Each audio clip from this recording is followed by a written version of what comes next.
Hindi na bago ang usaping traffic sa Metro Manila kung ano-anong traffic schemes na rin po ang naisip ng MMDA. At kaugnay po niyan, makakapanayam natin si Attorney Francis Tolentino, ang chairman po ng MMDA. Magandang umaga po, sir. Good morning, Cara. Good morning sa inyo mga listeners and viewers. Sir, ano po masasabi ninyo? Kabilang po tayo, number 3 po tayo sa 10 worst cities for driving in the world.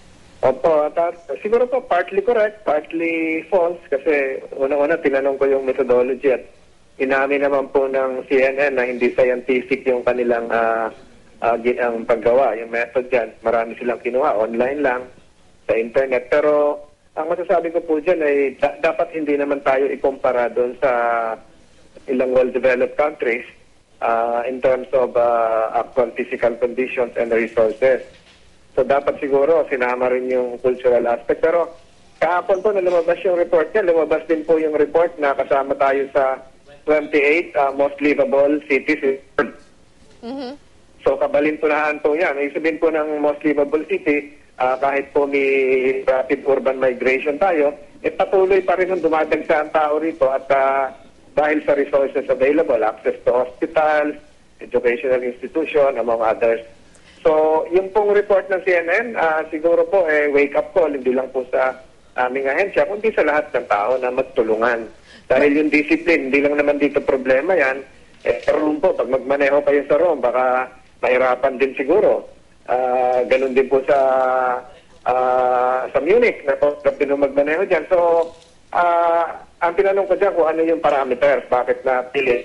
Hindi po dapat siguro ituring natin mga kababayan natin yung pagtanggap ng balitang ito na katawa-tawa o ibaba natin yung ating sarili bilang isang lipunan kung hindi dapat magsilbing hamon kung ano pa ho yung pwedeng gawin. Pero Chairman, whether or not nasa 10 worst cities for driving ang Metro Manila, aminado naman tayo na meron talagang problema sa trapiko. Ako yung volume po ng sasakyan natin, unang-una, yung roads natin limited. Kung masiraan po yung... Bigyan ko kayo ng concrete example.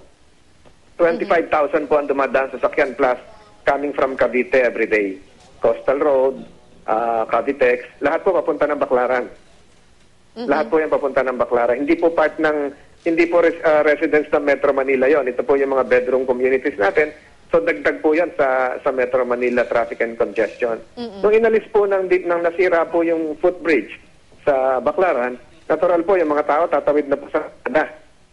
Oo. Hanggat hindi po nare-replace yung footbridge doon, traffic po ito, Baclaran all the way to Airport Road.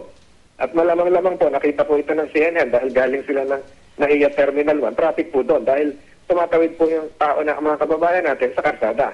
Dahil wala po yung footbridge habang hindi pa ho nare-replace. So ang problema po, sir, infrastruktura o sobrang daming sasakyan?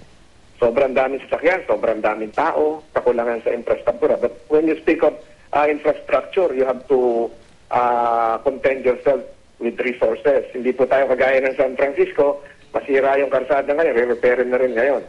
Tayo po, mahaba pa ang proseso yan. May budget ba? Saan gagamitin? So, at saka yung pinopromote po ng CNN Go, yung walkability, non-motorized mode of transport. Pero dapat siguro isipin din na wala naman po tayong autumn, wala tayong spring, na mas maganda maglakad. Ngayon po, baka mag-36 degrees tayo sa Metro Manila, lumabas lang kayo ng 5 minutes, napakahirap na po, papawisan na kayo. Baka ma-heat stroke ka pa. Opo, yun yung gusto nilang i-promote na non-motorized, magbisikleta lang tayo, maglakad tayo. You can do that in Tokyo, you can do that in Vancouver, you can do that in Berlin, pero napakahirap pong gawin sa Divisoria o Baclaran. At pag pinag-usapan pa yung kultura natin, meron po tayong sasakyan na wala sila. Wala silang tricycle, wala silang dipadya, wala silang habal-habal. So, yung pabiro ko nga kagabi, maglagay tayo ng konti tricycle sa San Francisco, sa Paris, para makasama na rin sila. But we don't have to downgrade ourselves. Dapat po dito challenge sa atin na improve pa natin. At yun naman nag-gauge sa dito yung mga turista. Yung turista coming from another country, going to another country, kino-compare nila yon. Pero siguro po, mas magandang mag-gauge dito, yung mga residente. Bakit habang matraffic po ang Metro Manila, patuloy pa rin yung pagtatayo ng mga condominium? Patuloy pa rin yung migration sa Metro Manila. Kung ayaw po natin sa Metro Manila, palagay ko, i-abandon na ito ng ating mga ilang kababayan. Pero kahit po may earthquake faults tayo, nandito pa rin nakatira. Because Metro Manila is a bustling, thriving, and vibrant community. kasama nga tayo sa 28 most livable urban centers in the world. So we should be proud of that. Okay, sir. Maiba lang po ako, no? May iba-iba kayong schemes na ginagawa itong MMDA para maibsan nga yung traffic problem sa Metro Manila? Ang schemes po can be short-term, yung gaya ng mga U-turn slots. Ayun nga po, sir. Yung tatanong ko yung U-turn slots. Long-term, Kara, ang long-term dito, yung Skybridge, but we need 10 million for that. The SLEX, NLEX connector, we need 35 billion for that. Itong i-implement, hopefully this year, yung paglalabas natin ng mga bus terminals. Pag natuloy ito, 85 bus terminals, 7,000 provincial buses ang mawawala sa EDSA. That's a scheme. That's a long-term solution. But it takes time. Hindi naman po ito bukas. Implement na natin. Other schemes, makikita mo naman siguro. Try to visit Pasay Taft today as we speak. May mga pinagagawa po ako ngayon doon. And hopefully within 2 weeks, may bago tayong scheme doon. But all of these schemes are dependent on the cooperation of our motorists, disiplina pa rin, sir. As well. Sir, napansin nga po namin, may mga ilang U-turn slots po na tinanggal na. Ano po yung dahilan dito, sir? Ang purpose kasi ng mga U-turn slot, mga temporary solutions lang yan and conditions change. Hindi naman permanente po na walang nagtayo doon ng mall o walang nagtayo ng isang negosyo na kakailanganin ng U-turn ng araw. Give you an example. Dati po may U-turn sa tapat ng QI. PCSO po yun. Oo. Wala na po ngayon doon yung PCSO. Lumipat na sa PICC. So there's no more need for a U-turn in that area. So pwede na natin alisin. Okay. Diba? So yung mga ganito pong schemes, these are short-term solutions. Pero yung long-term natin po dito, siguro po, mas natin yung mass transit system natin, mabawasan yung mga lumang sasakyan at madisiplinado yung mga driver. Speaking of disiplina, sir, may ilang po mga motorista na ang problema rin daw po yung mga, alam niyo po yung mga tao na doon sa gilid ng kalsada tapos pupunta sila sa may gitna, hihingi ng tip, aalalay sa parking at nagbabantay yung mga naglilinis ng Marami bridge. pong gano'n. We're not talking of societal conditions na hindi naman siguro natin kayang biglain yan ng ganyan. You have that in Mexico City. But you don't have that in San Francisco.